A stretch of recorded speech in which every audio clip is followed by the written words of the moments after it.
All right, everyone. Good morning. Good morning, everyone. I'd like to get started if we could.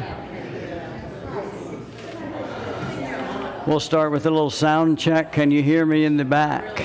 Blair, no? Yeah, I get a thumbs up from back there, so that's good. Good. Thank you so much. St. Paul's 2024 pilgrimage to Egypt. I love it that this parish has this long tradition of Christian pilgrimage that predates me, and mostly before me, I think it was mostly youth who were making Christian pilgrimage. But in these intervening years, we have walked the footsteps of Jesus in the Holy Land. We have followed the missionary journeys of Paul in Turkey and Greece. And this year, we explored the ancient roots of Christianity in Egypt. And I'm glad some of my pilgrim colleagues are here. Barbara and Virginia up front, Regina in the back. I'm glad Regina is here. Any hard questions go directly to Regina Roman. And I also thank Regina and Barbara and George White for all the beautiful photographs, some of which you will see. And the hard part about putting this together today was really that there's just so much to talk about, and how do you narrow the focus. And so I've tried to narrow as best I can, and so we're off. Let's see. That's not progressing, but that one is good. I'm trying to keep a teleprompter going, and also, so I don't have to look behind me, but I'll have to keep looking behind me.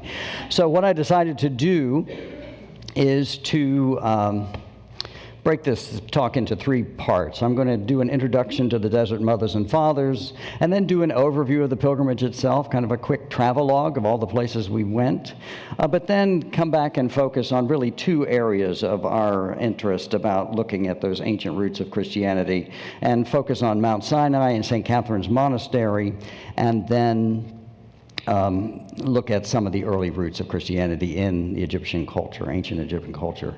What I will not be talking about today, however, is what everyone else is talking about these days, the Grand Egyptian Museum, which just opened last week. It's in all the newspapers.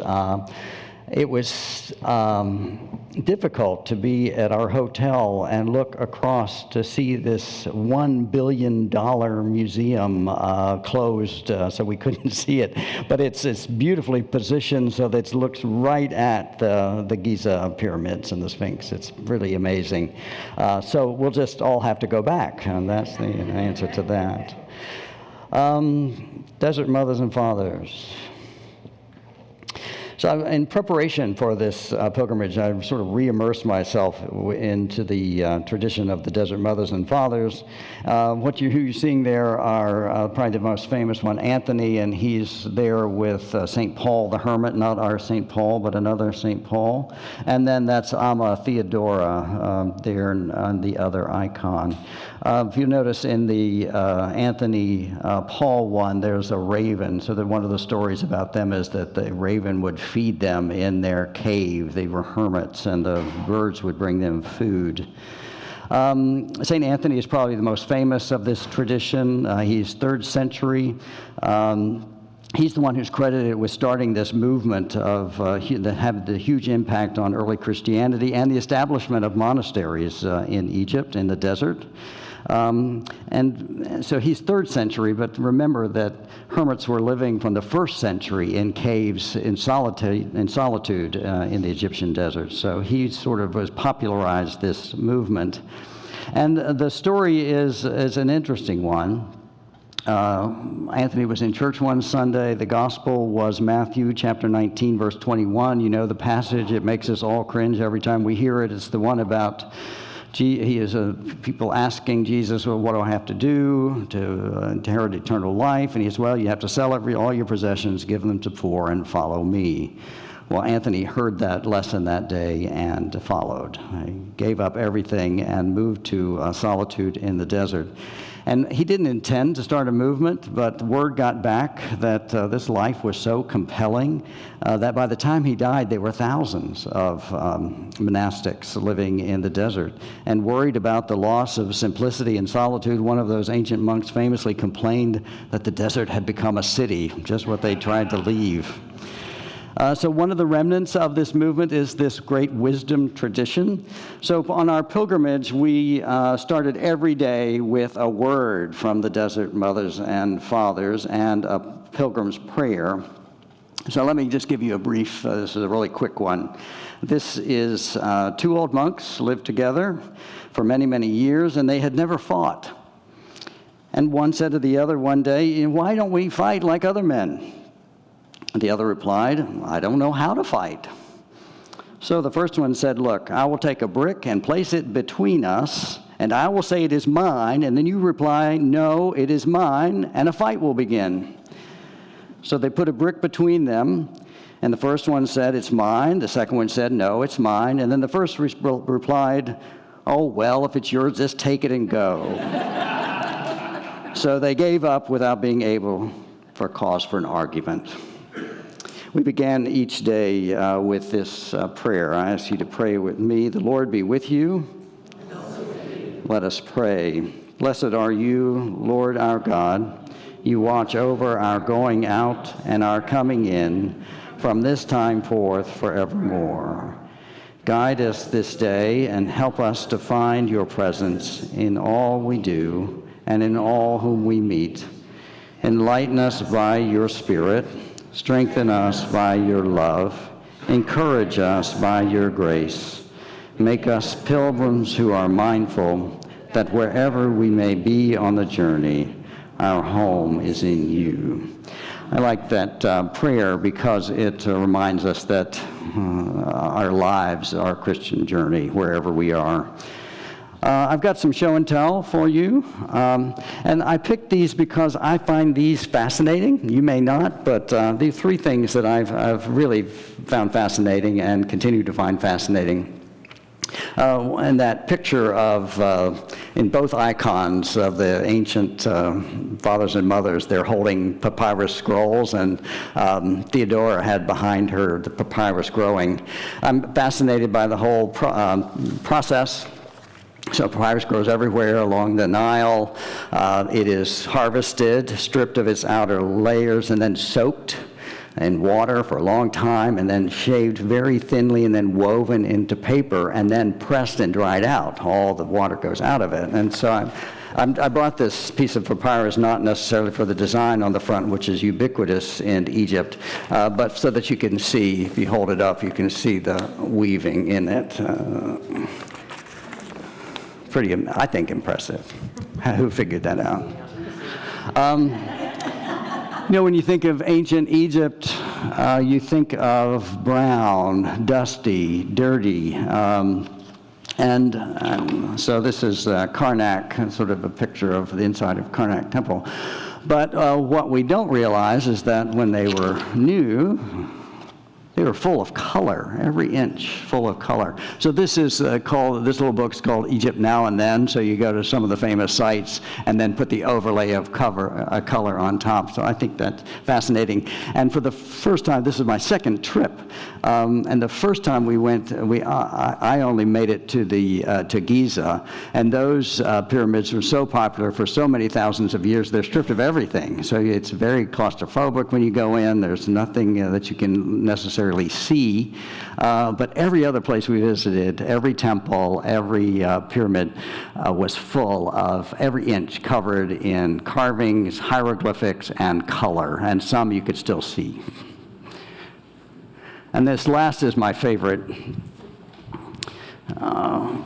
Mount Sinai, all the pictures of Sinai look so desolate and so dusty and so brown. What you don't realize is when you get close, it's actually quite beautiful granite. And then there are these fossils that are everywhere. They're easy to find as you traverse and go climb the mountain. The Bedouin call them burning bush rocks.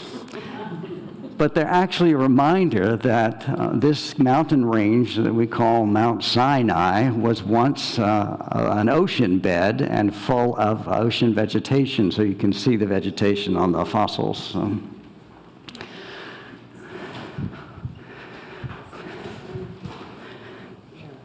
All right. Okay, it was hot in June.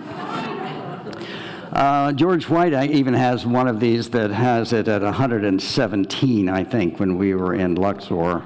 But it's a dry heat, as they say. That was the downside of traveling when we did and being on pilgrimage. The upside was that there weren't crowds. We had a lot of places to ourselves, which was lovely. And thanks to Regina and Dr. Rabia, our guides, we could be very flexible with 10 pilgrims. We could start out early in the morning and the sites were open. We could go late in the evening and afternoon and be indoors during the heat of the day. So the pilgrimage took sort of three sections. There was Cairo, Giza. They're on the opposite sides of the Nile. Then we went out to Sinai to see St. Catherine's and be in the desert. And then we went down the Nile. So we flew to Luxor and went up to Upper Egypt to Aswan. So three sections of this pilgrimage. Let me say a word about Cairo. And if anyone has been to Cairo, you know it is the largest city on the continent of Africa. 25 million people, I think as many cars and camels and horse carts and buggies and bicycles.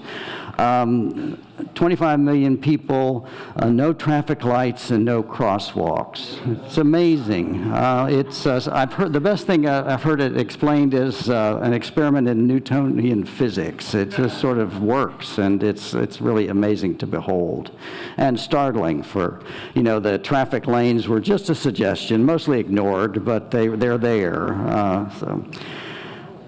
Okay, that's our first stop. Now we'll go to the travelogue section. Was Garbage City, or Trash City. This is the home of the Zebelline people. It literally means trash people. The community is mostly Coptic Christian. 90% of them are Coptic Christians. They live in poverty in this section of Cairo, and they are Cairo's informal garbage collectors.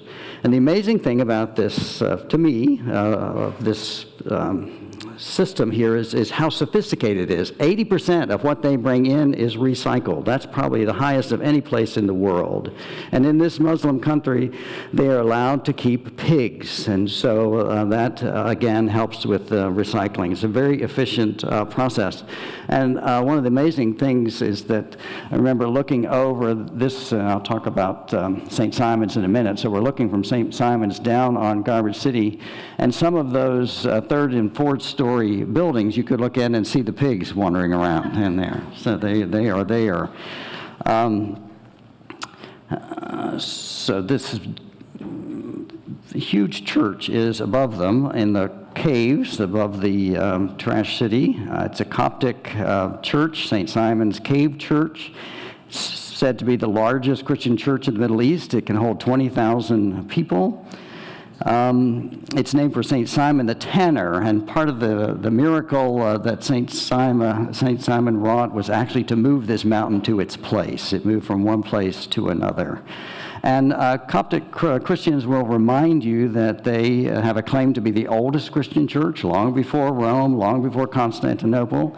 They will also remind you that when Jesus was born, they fled Bethlehem and Palestine, fleeing Herod, and where did they go? To Egypt, and they will tell you that Jesus took his first steps in Egypt.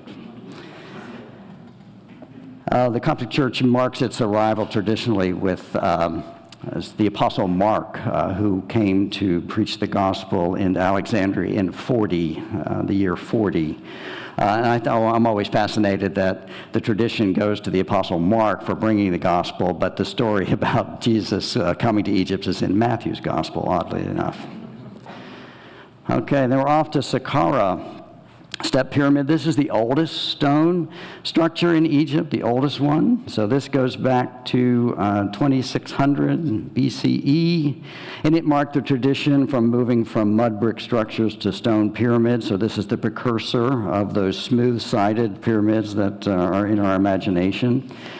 The fascinating thing about this is that it's new, and you can see I get claustrophobic, so going down that tunnel sort of bent over is kind of a challenge, but it's worth getting there because inside, again, it's delightful, covered in carvings and covered in color, even after all these thousands of years. Now, the fascinating thing, again, to me, is that on a clear day, which is a rare clear day in Cairo, and Regina was telling us of all of her many trips. It's how many times have you actually seen the Giza pyramids from Saqqara? But this day, once. Okay, so on this pilgrimage, we could see, and get this, the Saqqara pyramids and the Giza pyramids are in the shape of Orion's belt. So all this time before telescopes and advanced physics and mathematics, they are placed in the shape and to scale. Pretty amazing to think about that. Amazing. So that's Saqqara. And Saqqara is also, and again, I find fascinating in a Muslim country, Saqqara is the Egyptian beer, and it's everywhere. You can find Saqqara. And it was quite good. Okay, we're off to the famous ones, Giza and the Sphinx. Barbara and I talk about that photo to the left, who love it because it could have been taken 100 years ago, and that was on this June. There are three massive pyramids built as tombs for pharaohs. These are 1,000 years younger than the Saqqara pyramids. Limestone, the Great Sphinx is made of limestone, the head of a human, the body of a lion, believed to be the signs of protection for these tombs. Okay, then we went north and west of Cairo into the desert to St. Macarius Monastery. This monastery was founded in 360 by St. Macarius, certainly influential figure in Egyptian Coptic Christianity. It remains an active monastery, and the thing that's amazing about this place is two things amazing. It's a vast agricultural corporation. They're close enough to the Nile and can get water from underground that they grow everything. It's an enormous corporation, a business that goes on there. There's the outer walls of the current monastery. That's the original one inside. The second thing that I found so amazing about this is that there are 150 monks there. It's got to be the largest monastery in the world. Most monastic communities are shrinking. This one is alive and large.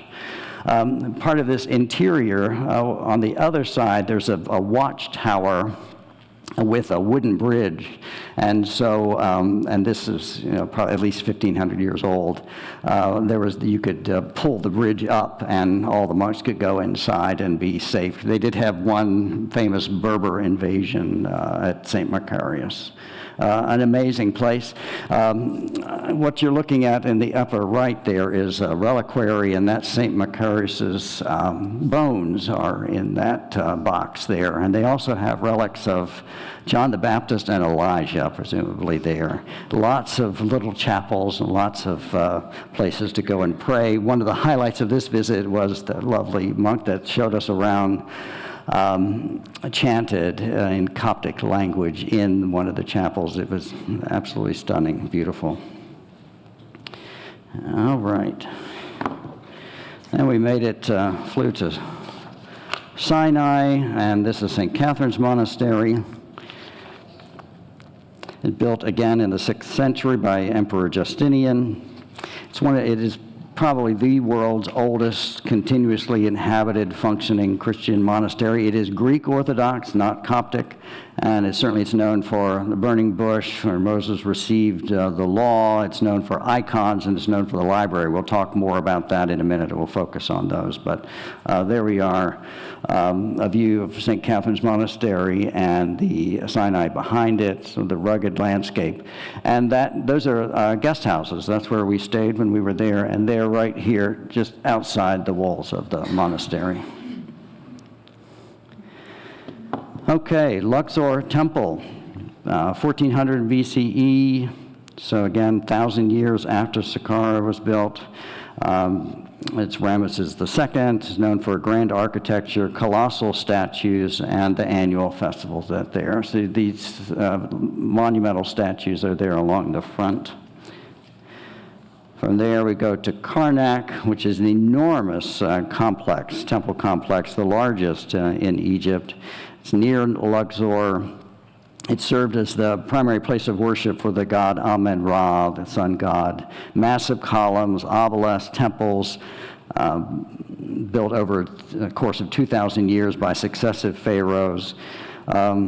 It's the hall in the middle has 134 columns, and then Luxor and Karnak are connected by 2 miles of this avenue of sphinxes. They go completely from one to the other. Pretty amazing. Next is the Temple of Dendera, or the Temple of Hathor. I'm sorry, no, we're at Habu. Yeah, we're at Habu. This is on the west bank of Luxor, built by Ramesses III, a mortuary temple, place of worship for the king's divine form. It's well preserved and notable for its depictions of Ramesses III's military victories. So it was a bit of a big trophy temple. Now we're in Dendera, or Hathor, which I think is among my favorites and most memorable. It's again on the west bank of the Nile, 1st century, so much later, is dedicated to Hathor, the goddess of love, beauty, music, and motherhood. And her figure is seen everywhere. Like at the top of the columns, every column has Hathor at the top, all the way around, 4 sides, and out on the front as well. It's magnificent. And it's one of those places when in the interior you can see some of the color that is still there. Amazing. Okay, now we're on to Temple of Horus at Edfu. Again, one of the most well-preserved of these ancient Egyptian temples. Horus is the falcon-headed god of kingship and protection. It's built about 237 to 57 BCE. It's known for its size and intricate carvings. And one other thing that we can learn from this temple is get some insights into ancient religious practices, because of the hieroglyphs and carvings tell us about some of the offerings and rituals that were made. And we're going to the Temple of Kamambo. This is the only temple it's dedicated to 2 gods, so Sobek, the crocodile god, and Horus, the falcon god. So within this temple, there are twin temples on either side to each of the god. And we skipped this, but there is a museum full of mummified crocodiles there. So. And then I think the pilgrim favorite, and probably most surprising, is the Valley of the Kings. What's so surprising is the landscape is so stark. So if you look, you wouldn't know any of these things were there. There are 60 burial chambers in the Valley of the Kings. 8 are open. And I did not have to worry at all about claustrophobia. Look at the difference when you think about Saqqara and then how you enter here. It's massive, lots of light, just extraordinarily beautiful. And it's certainly most famous because that's where Tutankhamun's completely intact burial chamber was found in 1922 by Howard Carter. And so that put the Valley of the Kings on the map. And then there's another one. I took this picture again just because of the wonderful colors that you can see. Okay, now we're going to shift to focusing on Christian roots, looking at St. Catherine's Monastery and Mount Sinai, and then look at one example of the deep roots. So back to St. Catherine's, that's the outer view. Jebel Musa, the Mountain of Moses, it's sometimes called. It's in the center of the lower center of the Sinai Peninsula, traditionally recognized as the biblical mountain where Moses received the 10 Commandments. It's located, it's the oldest functioning monastery, I've said that before, and it is at the base of Mount Sinai. And remember, so it's held in great love by Jews, Christians, and Muslims. In fact, the Prophet Muhammad wrote a protection order for this monastery, and so through years of religious conflict, this has been a place of cooperation, and there's actually a mosque inside the monastery. Okay, rocky terrain, but remember it's full of these wonderful fossils that you've seen. Oh, let me go back here. So that's the view coming down Sinai, so it's sort of the back side. It was hardly of the monastery. Even though we started our journey at 3 a.m. and it was still before noon, I think we got back, turning a corner and seeing the site of the monastery was a welcomed sign. So we started early, made our way up so that we could be at the sunrise on Mount Sinai. The places, the camels can take you up only so far, and where they stop is a place called, guess what? Camelot, to get it, Camelot. And believe it or not, in this stark landscape, you can get a Nescafe at the Camelot. There's a little Bedouin vendor there. Yeah, well earned. And maybe some of the pilgrims at the end, if we have time, will tell you about the joys of camel riding. For an hour. Okay, burning bush. Let's talk about the burning bush. There it is.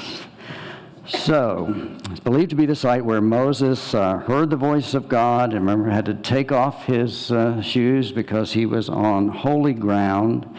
This is the most ancient center of the monastery, and the bush has been growing there, well, who knows how long, and it's revered as the same species that is mentioned in the biblical account. It's a bramble bush, and in that stark landscape, to see something green is pretty amazing. So pilgrims and visitors from around the world come to see this symbolic bush enclosed in this very special area within the monastery. And that is the location of this divine encounter. And the monastery itself is a UNESCO World Heritage Site. And there we are on holy ground. I love it that the photo is up, but we do have our shoes on, and none of us saw any flames. I love to tell the story. The first time I made a visit there, being alone in this spot.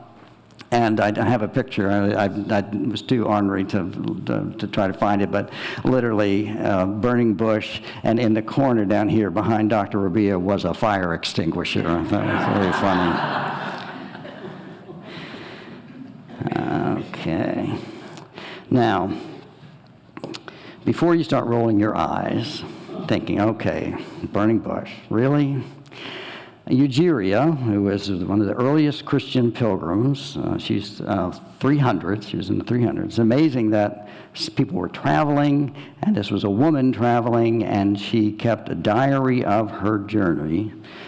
She went to the Holy Land, and she went to Mount Sinai. Her travels took her from Jerusalem to Mount Sinai, to the Red Sea, and other biblical sites.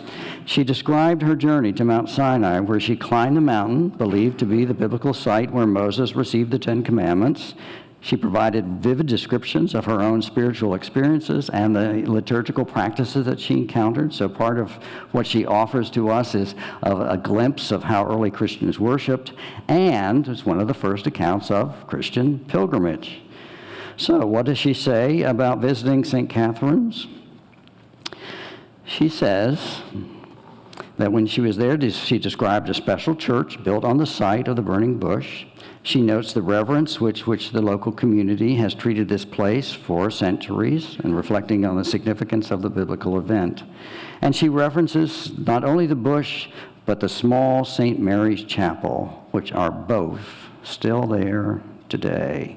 The Virgin Mary is very closely associated with the burning bush as the living burning bush. She held the fire and passion of God and was not consumed, and bore Jesus, the Son of God.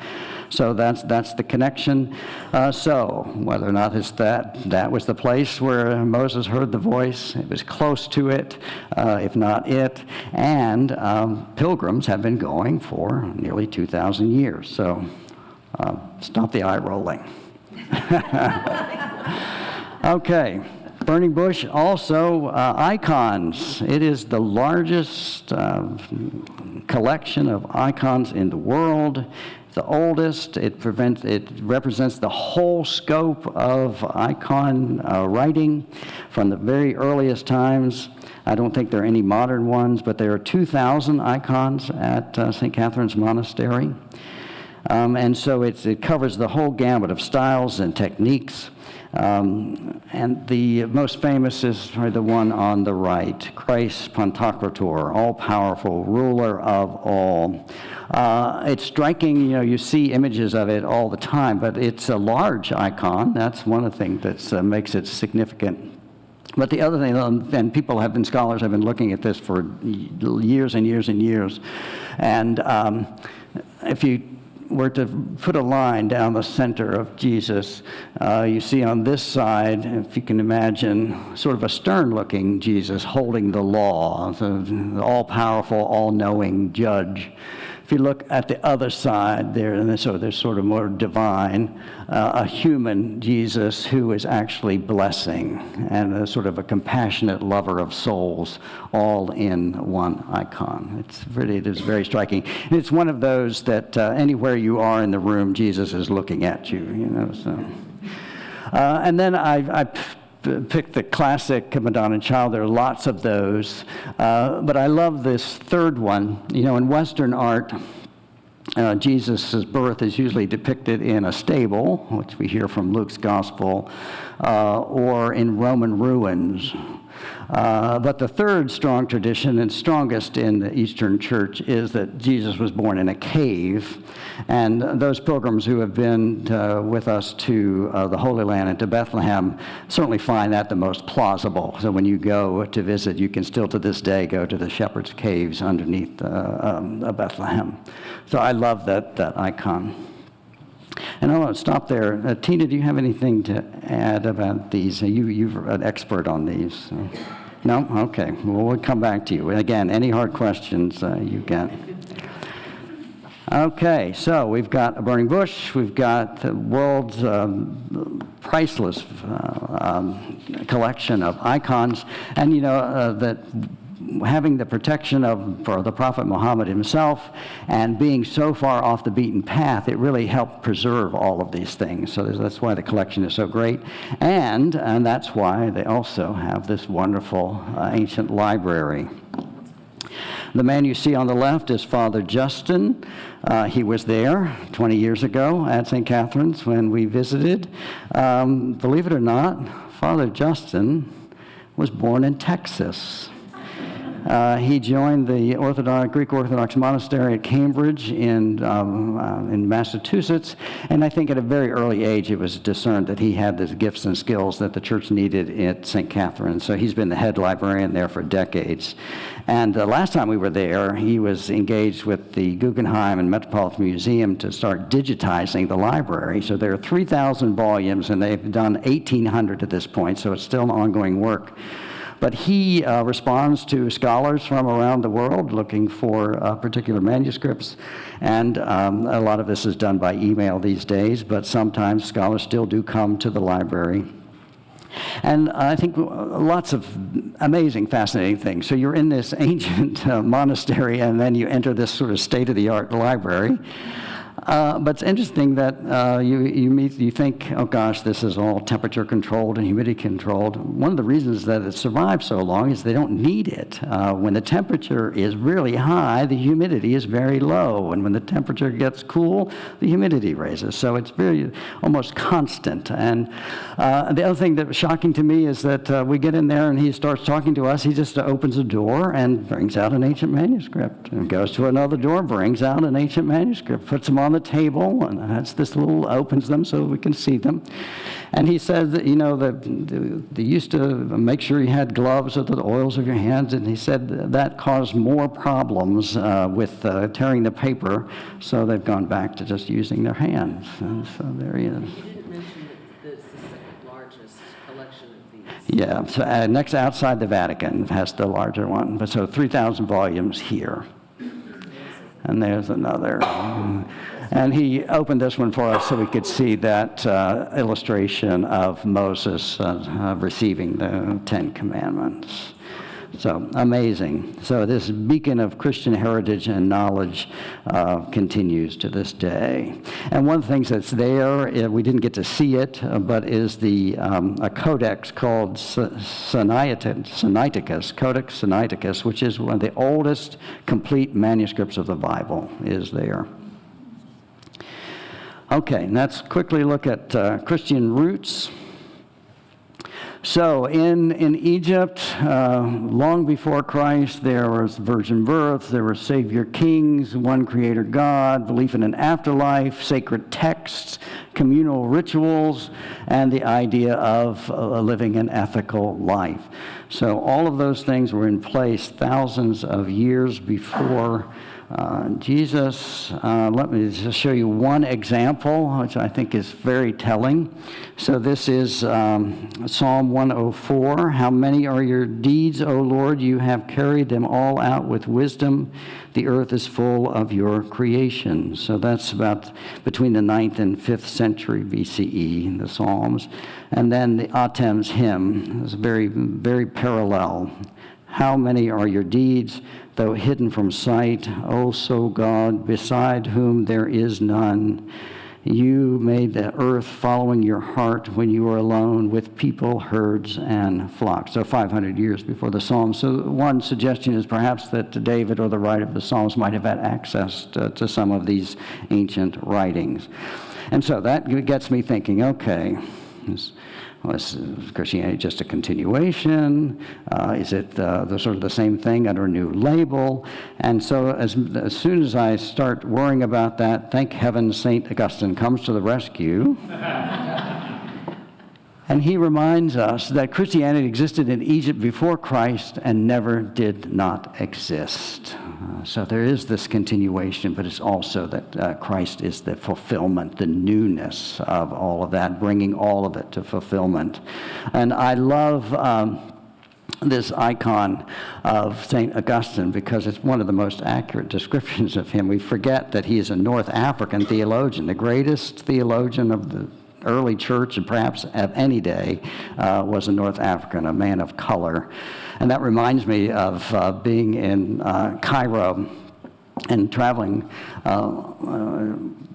going to shops. You know, these papyrus shops are everywhere. And I equate them to like T-shirt shops at the beach. They're everywhere. And you can get anything printed on papyrus. But I remember looking at one that said there was black history before there was history, any history. There was black history before there was any history. So Augustine is a reminder of that.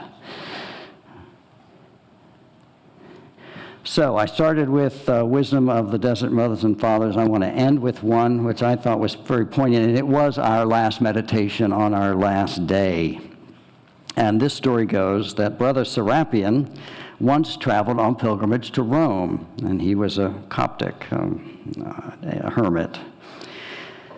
He was told of a celebrated recluse, a holy woman who lived always in one small room, never going out. Skeptical about her life, for he himself was a wanderer, Serapion called on her and asked, "Why are you just sitting here?" To which she replied, "I'm not sitting here. I'm on pilgrimage." All right, lastly, and then we'll have lots of conversation, I hope. Barbara and I joked that on this journey, this pilgrim was clearly the most demanding physically on pilgrims, and we had this wonderful group that did so well. But we used every mode of transportation known to man, I think, on this journey. So that was at the Valley of the Kings, so from golf carts to minibuses to airplanes, to trains to automobiles, to the cruise ship taking us up the Nile, and horse and buggy. That's Virginia and Richard there, and I love this picture because we picked up a hitchhiker on our way. And then, of course, the camels. Okay. So there you have it. Comments, questions, thoughts, words from fellow pilgrims.